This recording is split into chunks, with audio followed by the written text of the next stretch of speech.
بسم اللہ الرحمن الرحیم۔ آج انشاءاللہ رب العزت کی دی ہوئی توفیق کے ساتھ ہم آپ صلی اللہ علیہ وسلم نے یہ حضرت ابو ذر رضی اللہ عنہ نے روایت کی ہے کہ آپ صلی اللہ علیہ وسلم نے مجھے وصیت کی، فرمایا میں تجھے اللہ سے ڈرنے کی وصیت کرتا ہوں، بے شک یہ تیرے تمام معاملے کو زینت بخشنے والا ہے۔ میں نے عرض کی مزید کرم فرمائیں۔ فرمایا قرآن حکیم کی تلاوت اور اللہ کا ذکر کو لازم پکڑو، کیونکہ یہ چیزیں آسمان میں تیرے لیے ذکر اور زمین میں تیرے لیے نور کا باعث ہوں گی۔ میں نے عرض کی مزید کچھ ارشاد فرمائیے۔ فرمایا طویل خاموشی اختیار کرو۔ یعنی طویل خاموشی اختیار کرنے سے مطلب یہ ہے کہ آپ کے پاس اگر کوئی اچھی بات نہیں ہے، کوئی بری بات کرنے سے بہتر ہے کہ آپ خاموش رہیں۔ اور یہاں پہ وہی بات ہے کہ اگر آپ کو اچھی بات کرنا نہیں آتی تو خاموشی بہتر ہے اس سے۔ آگے میں پڑھتا ہوں، یہ چیز شیطان کو دور بھگاتی ہے، یعنی خاموشی جو ہے وہ شیطان کو دور بھگاتی ہے۔ اب دوسری طرف جو سمجھ گئے ہوں گے آپ، اور دین کے معاملے میں مددگار ہے۔ میں نے عرض کی مزید نصیحت فرمائیے۔ فرمایا زیادہ ہنسنے سے اجتناب کرو، یعنی رکو، کیونکہ یہ چیز دل کو مردہ کر دیتی ہے اور چہرے کے نور کو ختم کر دیتی ہے۔ میں نے عرض کی اور کچھ فرمائیں۔ فرمایا حق کہو اگرچہ کڑوا ہو۔ میں نے عرض کی مزید فرمائیے۔ فرمائی اللہ تعالیٰ کے معاملے میں کسی ملامت کرنے والے سے نہ ڈرو۔ میں نے عرض کی اور کچھ فرمائیے۔ آپ نے فرمایا کہ اور کچھ عرض کریں۔ فرمایا جو اپنے نفس کے بارے میں جانتا ہے وہ تجھے لوگوں سے روک دے۔ یہ باتیں اللہ تعالیٰ ہمیں سب کو، میرے لیے بھی دعا کریں کہ اللہ تعالیٰ ہم سب کو ان باتوں پہ غور و فکر کرنے کی توفیق دے، آمین۔ ایک اور حدیث امام احمد نے حضرت انس رضی اللہ تعالیٰ سے روایت نقل کی ہے کہ رسول اللہ صلی اللہ علیہ وسلم نے فرمایا کسی بندے کا ایمان درست نہیں ہو سکتا جب تک اس کا دل درست نہ ہو، اور اس وقت تک اس کا دل درست نہیں ہو سکتا جب تک اس کی زبان درست نہ ہو۔ اللہ اکبر۔ اور کوئی آدمی جنت میں داخل نہیں ہوگا جب تک اس کی پڑوسی اس کی زیادتیوں سے محفوظ نہ ہو۔ ایک اور حدیث حضرت انس رضی اللہ عنہ سے روایت نقل کی ہے کہ نبی کریم صلی اللہ علیہ وسلم نے ابو ایوب انصاری رضی اللہ عنہ سے فرمایا کہ میں تجھے تجارت کے بارے میں نہ بتاؤں؟ عرض کی کیوں نہیں؟ فرمایا جب لوگوں میں باہم فساد پیدا ہو چکا ہو تو ان میں مصلحت کی کوشش کرو۔ یعنی جب بھی کہیں بھی یہ بہنوں بھائیوں میں یا کسی اور مسئلے میں جہاں کی دوستوں میں جب کوئی ان میں ناچاکی ہو جائے تو ان میں صلح جو ہے وہ کروانے میں ایکٹیو رہو، اور جب یہ ایک دوسرے سے دور ہوں تو ان کو قریب کرو۔ نہیں عبادت کرتے یہ مشرک اللہ کے سوا مگر دیویوں کی، اور نہیں عبادت کرتے مگر شیطان سرکش کی۔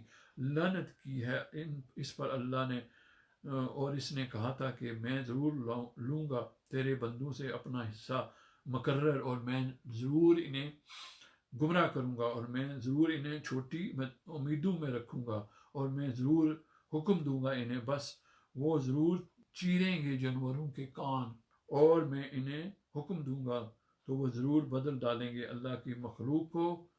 اور جو شخص بنا لے شیطان کو اپنا دوست اللہ کو چھوڑ کر تو نقصان اٹھایا اس نے کھلا نقصان۔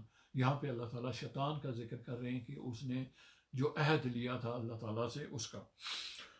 شیطان جھوٹے وعدے کرتا ہے ان سے اور غلط امیدیں دلاتا ہے انہیں، اور نہیں وعدہ کرتا ان سے شیطان مکر و فریب کا۔ یہی لوگ ہیں جن کا ٹھکانہ دوزخ ہے اور نہ پائیں گے اس سے بچ نکلنے کی جگہ۔ اور جو لوگ ایمان لائے اور نیک عمل کیے داخل کریں گے ہم انہیں ان باغوں میں رواں ہیں جن کے نیچے ندیاں، ہمیشہ ہمیشہ ان میں رہیں گے۔ یہ کہاں یہ اللہ کا سچا وعدہ ہے، اور کون زیادہ سچا ہے اللہ تعالیٰ سے بات کرنے میں۔ اب یہاں پہ اللہ تعالیٰ جو ہے وہ کہہ رہے ہیں کہ کیسے شیطان نے جو عہد لیا تھا اللہ تعالیٰ کے وہ کیسے انسان کو گمراہ کرے گا۔ اب یہاں پہ جو ایک دو باتیں جو آئی ہیں، شیطان کہہ رہا ہے کہ میں ضرور انہیں حکم دوں گا، شیطان کہہ رہا ہے کہ میں انہیں حکم دوں گا، یعنی انسانوں کو کہ وہ چیریں گے جانوروں کے کان، اور میں انہیں حکم دوں گا اور وہ ضرور بدل ڈالیں گے اللہ کی مخلوق کو، بدل ڈالیں گے اللہ کی مخلوق کو۔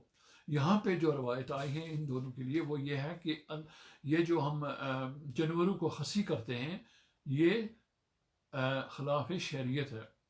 اللہ تعالیٰ کی جو مخلوق ہے اس میں اضافہ ہوتا ہے، اور ایک تو ہم جو ہے وہ اس کو روکتے ہیں انسان، اور پھر جو جانوروں کو خصی کرتے ہیں اور جو بغیر کسی اجر کے، یعنی اگر تو جانور جو ہے اس کی فطرت جو ہے کچھ ایسی ہے یا اس کو میڈیکل کنڈیشن کی وجہ سے اگر اس کو خصی کریں تو وہ جائز ہے، لیکن کسی خاص جو ہے میڈیکل کنڈیشن یا اس کی کیفیت جو ہے وہ نارمل ہے تو پھر اسے خصی کرنا جائز نہیں ہے۔ رب العزت سے دعا ہے ہمیشہ کی طرح کہ اللہ تعالی ہم سب کو آج جو ہم نے سیکھا، اس سے پہلے جو ہم نے سیکھا، جو ہم سیکھتے رہے ہیں، اللہ تعالی ہمیں بچنے کی اور سوچ و فکر کرنے کی توفیق دے، اور بار بار اللہ تعالیٰ سے جیسے ہم نے آج سیکھا کہ ہم اگر اللہ تعالیٰ کے جو ہے وہ پاس جائیں گے، اس سے مغفرت طلب کریں گے تو وہ ہمیں بخشے گا۔ اللہ تعالیٰ ہم سب کو ان چیزوں پہ غور و فکر کرنے کی توفیق دے۔ اللہ تعالیٰ کے ہاں کسی چیز کی کمی نہیں ہے، اللہ تعالیٰ دینے والوں میں سے ہے، بادشاہوں کو دیتے ہیں۔ اللہ تعالیٰ ہم سب کو اپنی فضل سے جو اللہ تعالیٰ ہمیں دیں، سب کو، مرد کو، عورت کو، بچے کو، بوڑھے کو، جو کمزور ہیں، خاص طور پر جو معذور ہیں، جو بے بس ہیں، جو بے روزگار ہیں، جو بیمار ہیں، جو فکروں میں ہیں اپنے لیے اور دوسروں کے لیے، اللہ تعالیٰ ہم سب کو جو ہے وہ اللہ تعالیٰ اپنے فضل سے نوازیں۔ اللہ تعالیٰ ہمیں سوچ و فکر آخرت کی، اپنی قبر کی، اور اللہ تعالیٰ ہمیں سچائی کے ساتھ کھڑا ہونے کی توفیق دیں۔ السلام علیکم۔